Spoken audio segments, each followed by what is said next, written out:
What I just heard in that room was truly horrifying. The Marine Bryan Riley, who's accused of shooting 5 people, killing 4, outlined in detail his plan from that homicide to police, admitting that he forced his way into the back door of the home and tortured the 11-year-old girl, all to look for a woman, Amber, who police have confirmed does not exist. Now, Sheriff Grady Judd held a press conference today outlining the gruesome details from that day. Riley told police he showed up hours before to case the home and position his car in the best place possible for a quick exit. After setting the car out front on fire to create a diversion, Riley shot his way through the back door to enter the home, according to police. He said he first shot and killed the dog and then made his way to the father's room. Riley told authorities that Justice Gleason, the dad of the home, fought to keep Riley out of the room where his family was. He was unsuccessful. After he killed everyone there, he moved on to the 11-year-old girl. And he asked her, "Where's Amber?" She said, "I'm not Amber. There is no Amber."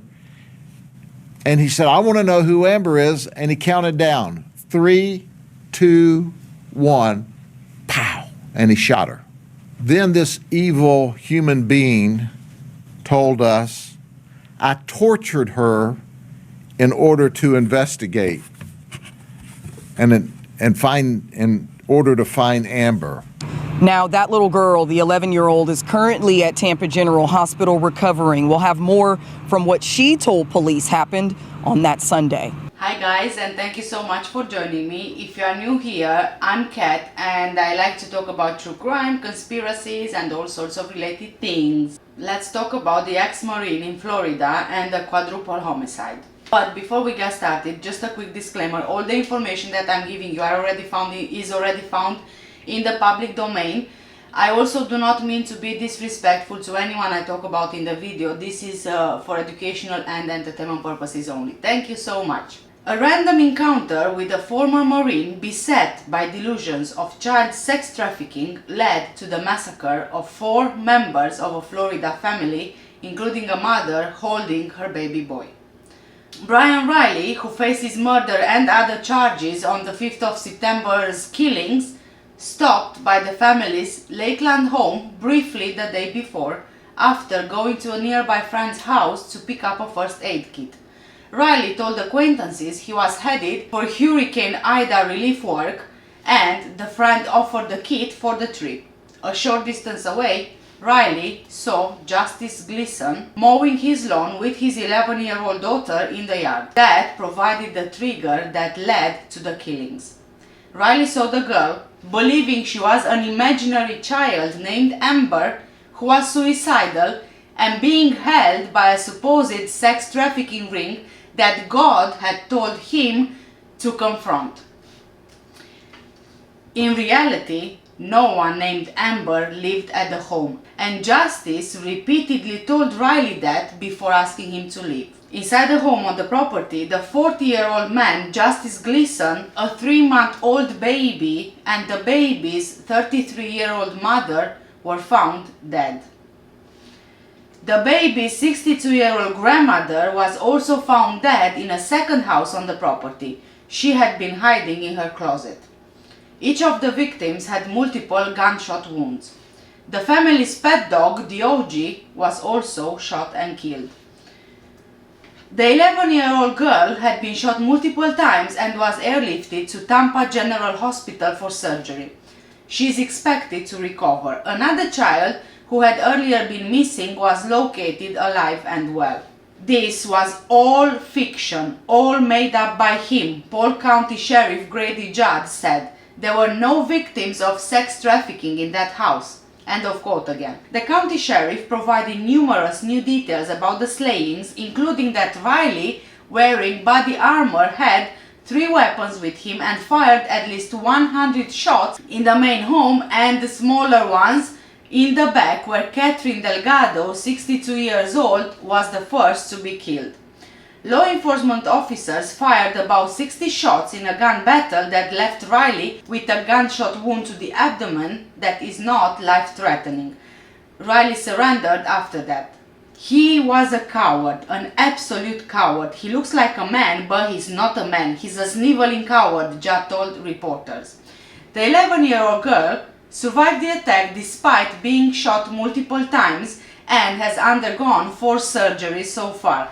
She told investigators that her family huddled in the bathroom after Riley shot his way into the home, killed their dog, and then attacked everyone hiding there. Riley repeatedly asked about Amber and then counted down 3, 2, 1 before shooting her and eventually leaving her for dead. The girl played dead and was able to survive despite wounds to her legs, hand and abdomen. That's the reason she's alive today, the sheriff said. The victims, Gleason, 40 years old, his 33-year-old girlfriend, Teresa Lanham, their baby boy, Jody, who was born in May, and Delgado, who was Lanham's mother and owned the property, possessed no weapons.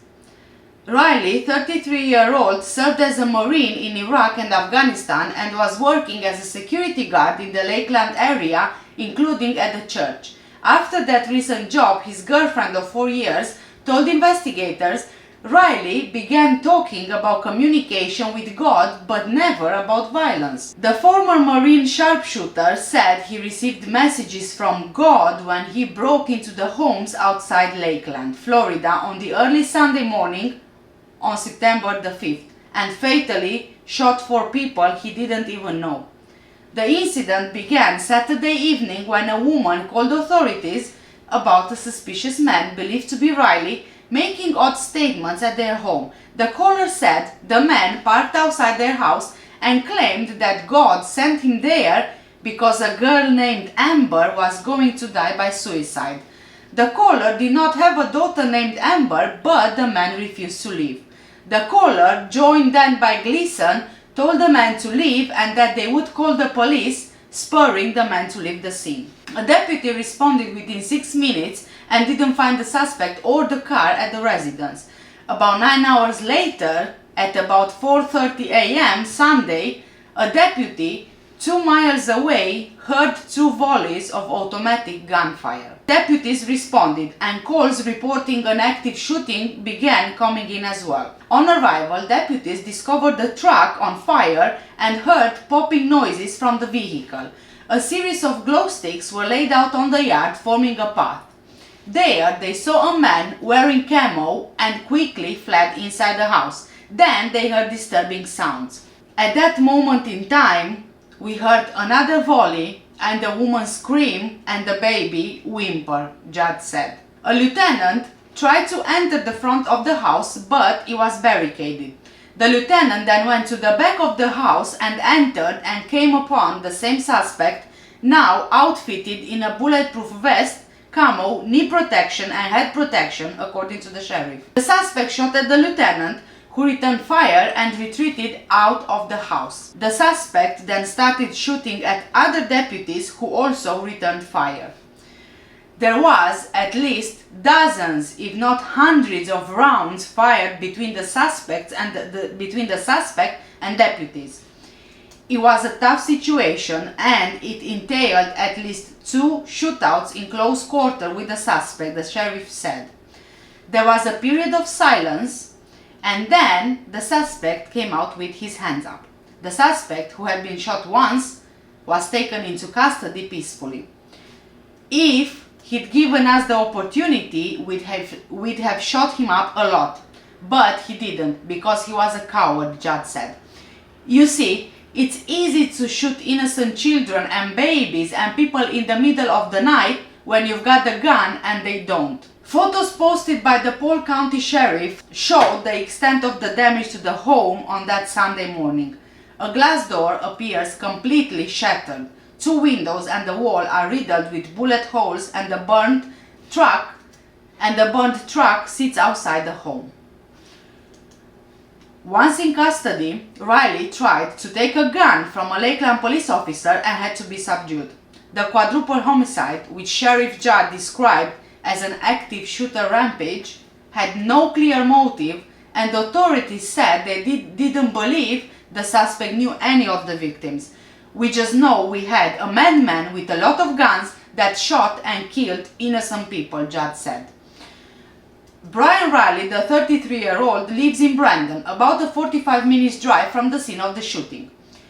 Riley admitted to deputies he shot several people and stated voices and God told him to do it. He shot the infant because I'm a sick guy, he allegedly said. I want to confess to all of it and be sent to jail. He now faces 4 counts of first-degree murder as well as charges of attempted murder, arson, armed burglary and shooting into a building. Riley appeared in a Florida court before Judge Heather Beto, who ordered him held without bond on the 4 murder counts. Riley was appointed a public defender and will be held in Polk County Jail. While in custody, the suspect admitted to shooting several people and described the victims' harrowing final moments. The suspect confirmed while he was shooting the victims they were pleading for their lives and he continued to shoot them anyway. The suspect admitted one of the victims was hiding and kept saying please no while he shot. The suspect was treated for injuries sustained during his apprehension and released. He is currently in the custody of the Polk County Sheriff's Office. Riley served in the Marine Corps from January of 2007 to March of 2011, according to military records. He achieved the rank of corporal in July of 2009 and served as a motor vehicle operator. The suspect was honorably discharged and then he did another 3 years in the reserve. He was deployed to Iraq in 2008 and Afghanistan in 2009-2010 as a designated sharpshooter.